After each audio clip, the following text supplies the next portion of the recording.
सुप्रभात बच्चों। मैं आज मुखलाल संस्कृत उपशास्त्री महाविद्यालय बंधु छपरा भोजपुर से ऑनलाइन क्लास के माध्यम से आप सबों को विराम चिन्ह में अल्प विराम के बारे में बताने जा रहा हूँ। पिछला क्लास में हम लोगों ने पूर्ण विराम और अर्ध विराम के बारे में जानकारी प्राप्त किया था। आज हम लोग अल्प विराम के बारे में पढ़ेंगे। जैसा कि अल्प विराम का चिन्ह सामने बोर्ड पर दिया हुआ है, तो जब वाक्य के मध्य में अर्ध विराम की तुलना में कुछ कम समय के लिए रुका जाता है, तब अल्प विराम चिन्ह का प्रयोग होता है। हिंदी में प्रयुक्त विराम चिन्हों में अल्प विराम का प्रयोग सबसे अधिक होता है,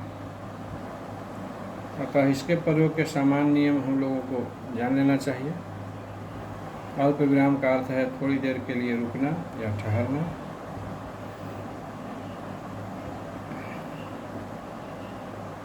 जहाँ अल्प विराम का उपयोग वर्जित है, हिंदी लिखते समय कुछ जो लेखक होता है उसका कुछ मनोदशा ऐसी है जहाँ अल्प विराम का उपयोग वर्जित है। हम लोगों को 3 स्थितियों को ध्यान में रखकर अल्प विराम के व्यवहार पर विचार करना चाहिए। ये स्थितियाँ क्या है, क्या हो सकती है? तो वाक्य में जब 2 से अधिक समान पदांशों अथवा वाक्यों में संयोजक अव्यय और की गुंजाइश हो, तब वहाँ अल्प विराम का प्रयोग होता है। जैसे पदों में क्या है? उदाहरण पद में राम अल्प विराम, जिसको हम लोग कहते हैं अंग्रेजी में क्या, comma. Ram comma Mohan comma, चाहे ये कहिए राम कॉमा लक्ष्मण कॉमा भरत और शत्रुघ्न राजभवन में पधारे। वाक्य में होगा वह रोज आता है कॉमा काम करता है और चला जाता है। तो इन दो उदाहरण में 2 से अधिक समान पदों में पार्थक्य बताया। कुछ और उदाहरण हैं। अंग्रेजी में जो है और तब एंड के पहले भी अल्प विराम का प्रयोग एक विशेष स्थिति में होता है।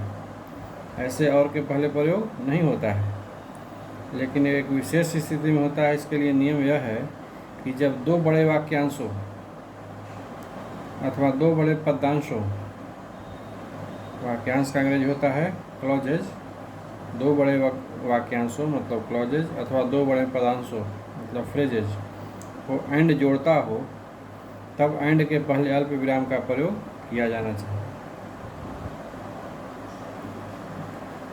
जैसे he entered the room, locked the room, and seated himself at the desk। इसी प्रकार हिंदी में अंग्रेजी के इस विराम संबंधी नियम की पाबंदी आवश्यक नहीं है। फिर भी कुछ लेखक जो हैं, कुछ लेखक या व्यक्ति जो हैं और के पहले अल्प विराम का चिन्ह लगाते हैं। और दूसरा स्थिति अल्प विराम प्रयोग की दूसरा स्थिति क्या है?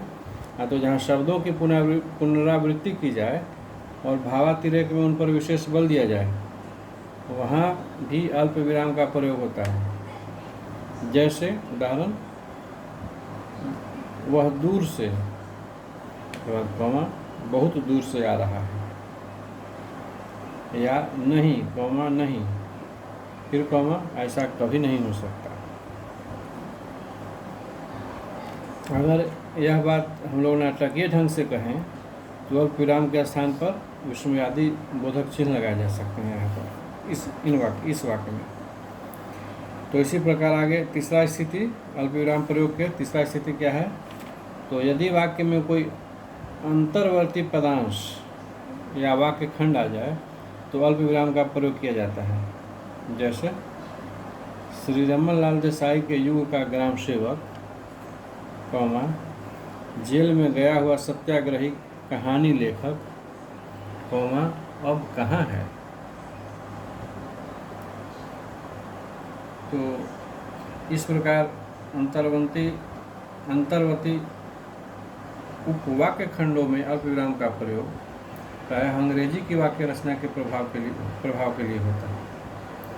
हिंदी कथा साहित्य में इसका प्रयोग आज धड़ल्ले से हो रहा है। इन प्रयोग से निश्चय ही वाक्य के अंतर्वर्ती भाव तथा विचार स्पष्ट होते हैं, किंतु अंग्रेजी में इस प्रकार के प्रयोगों की अतिशयता है। हिंदी में भी अंग्रेजी के अनुकरण पर कुछ वाक्यों में अल्प विराम का प्रयोग हुआ है। निसंदेह हिंदी को अंग्रेजी से काम की अच्छी बातें लेनी चाहिए, किंतु जहाँ तक विराम चिन्हों को अपनाने की बात है, इसमें थोड़ा हम लोगों को सावधानी और मर्यादा बरतने की आवश्यकता है। अब अल्प विराम के प्रयोग की अगला स्थिति, चौथा स्थिति क्या है, तो यदि वाक्य के बीच पर इसी से, इसलिए, किंतु, परंतु, अतः, क्योंकि, जिससे, तथापि इत्यादि अव्ययों का प्रयोग होता हो तो इनके पहले भी अल्प विराम लगाया जा सकता है।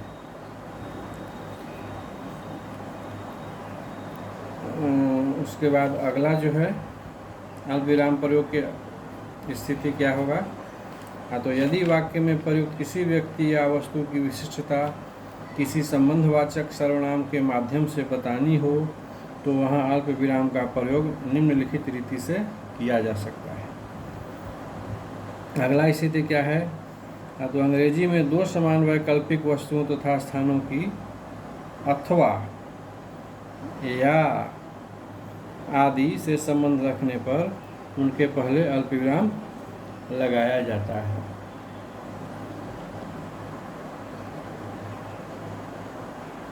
उसके बाद अगला क्या है स्थिति, तो जिस वाक्य में वह, यह, तब, तो या अब इत्यादि लुप्त हों वहाँ भी अल्प विराम का प्रयोग किया जा सकता है। उसके बाद अगला स्थिति है क्या कि अल्प विराम प्रयोग की अगला स्थिति कि किसी व्यक्ति की उक्ति के पहले अल्प विराम का प्रयोग होता है। जैसे मोहन ने कहा, मैं कल पटना जाऊंगा। तो इसमें और है कि बस, हाँ, नहीं, सचमुच, अतः, वस्तुतः, अच्छा जैसे शब्दों से आरंभ होने वाले वाक्यों में इन शब्दों के बाद भी अल्प विराम लगता है। और जब किसी लंबे वाक्य में एक से अधिक स्वतंत्र वाक्यांशों का प्रयोग हो तब अल्प विराम का प्रयोग आवश्यक हो जाता है।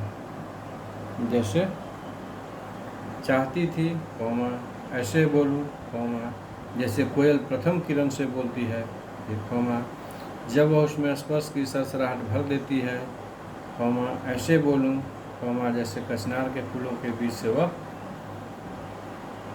बुलबुल बोल रही है, जो जितना भी धीरे बोलती है, फूलों के खुले मुंह से उतने ही मुखर बोल झरझर पड़ते हैं। तो ये थे अल्प विराम के प्रयोग के कुछ स्थिति जो आपको बताया गया।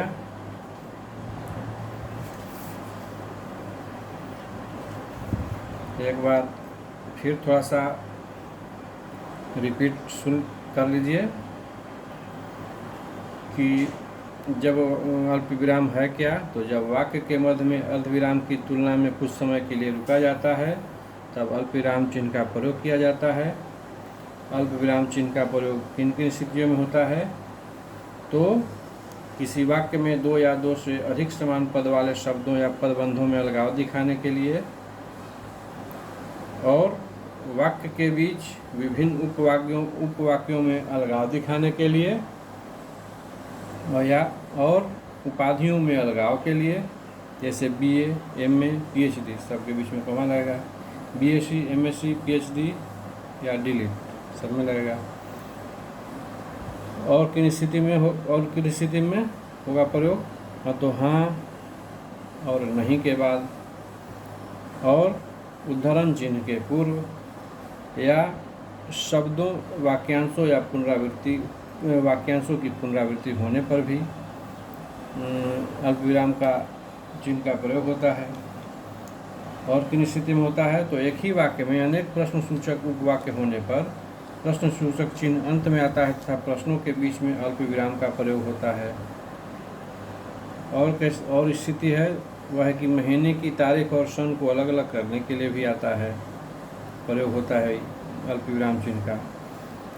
और अगला स्थिति है कि वाक्य में आए शब्द युग्मों में अलगाव दिखाने के लिए भी।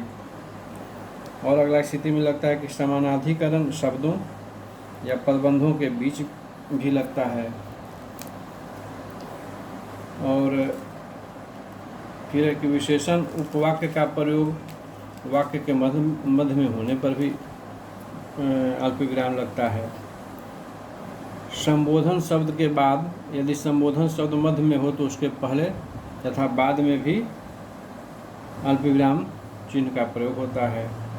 पत्र लिखते समय, अभिवादन लिखते समय, समापन के समय तथा पता लिखते समय भी अल्पविराम चिन्ह का प्रयोग होता है। तो आज हम लोग अल्पविराम के बारे में देखें कि अल्पविराम का प्रयोग कहाँ कहाँ होता है। इसको थोड़ा सा आप लोग सभी छात्र अब खुद से भी पढ़िएगा और अभ्यास कीजिएगा। अगला दिन अगले क्लास में हम लोग अल्पविराम के आगे उपविराम जो है, प्रश्नवाचक चिन्ह है, विस्मयादि चिन्ह है, ये हम लोग देखेंगे। योजक या विभाजक है, ये 3-4 चिन्ह हम लोग अगला क्लास में पढ़ेंगे। फिर ऐसे करके हम लोग आगे बढ़ेंगे। तब तक के लिए आप सभी बच्चों को शुभ दिन।